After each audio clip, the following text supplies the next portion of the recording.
میں نے کلائی پر بندھی گھڑی پر نگاہ دوڑائی۔ گھڑی کی سوئیاں 6:30 کا ہندسہ عبور کر رہی تھی۔ میں صبح 5 بجے سے پہلے درخت پر سوار ہوا تھا۔ اس وقت سورج غروب ہونے کی مکمل تیاری کر چکا تھا۔ یقیناً میرے ہدف کی آمد اگلی صبح تک کے لیے ملتوی ہو گئی تھی کہ اس علاقے میں رات کی حرکت نہ ہونے کے برابر تھی۔ میں نے آخری بار دائیں بائیں دیکھا اور ہاتھ پھیلا کر انگڑائی لینے لگا۔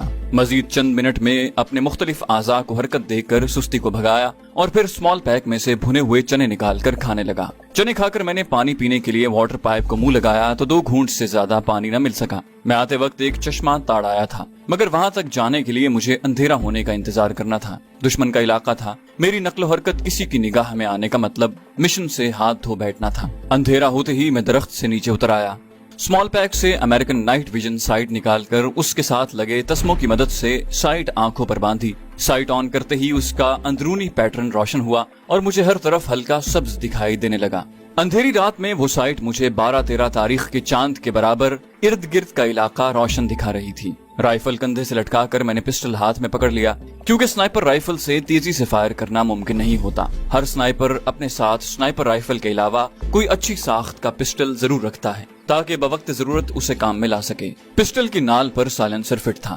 30 راؤنڈ کی لمبی میگزین لگا کر گلاک 19 کسی بھی طرح کلیشنکوف سے کم مفید نہیں تھا۔ ایک سنائپر کو سنائپر رائفل کے ساتھ پستول کے استعمال میں بھی مہارت حاصل کرنا ضروری ہوتا ہے، اور بلا شبہ میں پستول کے استعمال میں خصوصی مہارت رکھتا تھا۔ چشمے کی طرف قدم بڑھانے سے پہلے میں نے فطری تقاضا پورا کیا اور پھر چشمے کی طرف بڑھ گیا۔ وہ پہاڑی علاقہ تھا۔ جولائی کے مہینے میں بھی موسم اچھا خاصا سرد تھا۔ دن کی روشنی میں دور نظر آنے والی اونچی چوٹیوں پر برف کی سفیدی دیکھی جا سکتی تھی۔ گو دن کو سورج کی تمازت ماحول کو کافی حد تک گرما دیتی تھی، مگر یہ حدت بھی خوشگوار اثر لیے ہوتی تھی۔ چشمہ مچان سے قریباً 1.5 کلومیٹر دور تھا۔ اس قریباً 1.5 کلومیٹر میں 25-30 گز کی کمی بیشی ہو سکتی تھی، اس سے زیادہ نہیں، کیونکہ ایک سنائپر کے لیے فاصلوں کا اندازہ لگانا بیکار کا مشغلہ نہیں، ٹریننگ کا حصہ ہوتا ہے جو بعد کو عملی زندگی میں کام آتا ہے۔ اطراف کا جائزہ لیتے ہوئے میں نارمل رفتار سے چشمے کی طرف بڑھتا گیا۔ جنگلی جانوروں سے مڈ بھیڑ ہونے کا خطرہ نہ ہونے کے برابر تھا۔ گو اس علاقے میں کبھی کبھار ریچھ اور شیر نظر آ جاتے ہیں، مگر ایسا واقعہ خال خال ہی پیش آتا ہے۔ البتہ وہاں لومڑ کثیر تعداد میں موجود ہیں۔ دشمن کے گشتی دستے بھی چونکہ پہلے سے موجود رستوں پر گشت کرتے رہتے ہیں، اس لیے ان کی طرف سے بھی میں بے فکر تھا۔ لیکن کسی بھی قسم کی انہونی، اچانک سر پر پڑنے والی افتاد کا گمان، اس کے ساتھ رات کا اندھیرا، انجان علاقہ، دشمن کی سرزمین اور تکمیل مقصد سے پہلے کسی حادثے کا خطرہ، اور اس جیسے کئی ایک احساسات بہرحال میرے دل میں ضرور جاگزی تھے۔ ہلکی ہلکی ہوا چلنا شروع ہو گئی تھی۔ یہ ہوا سردی بڑھانے کا سبب بنتی ہے، کیونکہ یہ برفیلی چوٹیوں سے گھوم پھر کر یہاں پہنچتی ہے۔ چشمے کے قریب پہنچ کر میں بیٹھ گیا اور ہاتھوں کا اوک بنا کر پانی پینے لگا۔ نہایت ٹھنڈا اور شیریں پانی تھا۔ خوب سیر ہونے کے بعد میں نے اسمال پیک سے پلاسٹک کی بوتل نکالی اور اسے بھرنے لگا۔ بوتل بھر کر میں نے اسمال پیک میں رکھی اور واپس چل پڑا۔ لیکن واپس چلنے سے پہلے میں نے قطبی ستارے کو دیکھ کر سمت کا تعین ضروری سمجھا تھا۔ گو میرے پاس کمپس بھی موجود تھا، لیکن آسمان صاف ہونے کی وجہ سے اس کی ضرورت مجھے محسوس نہیں ہوئی تھی۔ ایک سنائپر کے ضروری سامان میں کمپس، دوربین، نائٹ ویژن سائٹ، نقشہ، چاقو، رسی، ونڈ میٹر، ٹارچ، لائٹر یا ماچس اور وائر کٹر وغیرہ کی موجودگی نہایت ضروری ہے۔ واپس جاتے ہوئے میرے ذہن میں اپنے سینئر کی ہدایات اجاگر ہو گئیں جو اس نے مشن پر روانہ ہونے سے پہلے ہمیں دی تھی۔ 28 یا 29 جولائی کو اس علاقے میں بریگیڈیئر پرکاش کی آمد متوقع ہے۔ اس نے دیوار پر ٹنگے بڑے سے نقشے پر سبز رنگ کے لیزر پوائنٹ کی روشنی سے ایک مخصوص جگہ کی نشاندہی کی، اور یہ وہی بدبخت ہے جس کے حکم سے اس سرحدی پٹی پر آئے روز گولہ باری جاری رہتی ہے۔ اس نے مخصوص رستے کی نشاندہی کے ساتھ نقشے کے ساتھ لٹکی ایک بڑی سی تصویر پر لیزر پوائنٹر کی روشنی ڈالی۔ وہ تصویر بریگیڈیئر پرکاش کی تھی۔ ہمارے سینئر کی گفتگو جاری رہی۔ سرحد کے سکون کو تہہ بالا کر دیا ہے خبیث نے۔ گو اس بے مقصد گولہ باری سے سرحدی علاقے کے مظلوم شہری ہی بے سکون رہتے ہیں، بلکہ کئی ایک کے زخمی اور جاں بحق ہونے کی خبریں بھی تواتر سے ملتی رہتی ہیں۔ اس لیے ایسے شرپسند جو امن معاہدے کو خاطر میں لائے بغیر اپنی کارروائیاں جاری رکھیں، زندہ رہنے کا حق کھو دیتے ہیں۔ یہ ایسا خبیث شخص ہے کہ اس کی اپنی سپاہ اس سے سخت نالاں ہیں۔ اسے یہاں تعینات ہوئے 4 ماہ ہونے کو ہیں، اور ان 4 ماہ میں شاید ہی کوئی دن ایسا گزرا ہو جب اس کے حکم سے دشمن کی توپیں خاموش ہوئی ہوں۔ اب ہمیں باوثوق ذرائع سے خبر ملی ہے کہ یہ اگلے مورچوں کے معائنے کے لیے ان 2 تاریخوں میں آنے والا ہے۔ یقیناً اس بدبخت نے کوئی نئی شرارت سوچنی ہے۔ ہم اس کی شرارتوں سے خوفزدہ نہیں، لیکن شرارت کرنے والے کا سدباب اگر ممکن ہو تو سستی نہیں کرنی چاہیے، اور صادق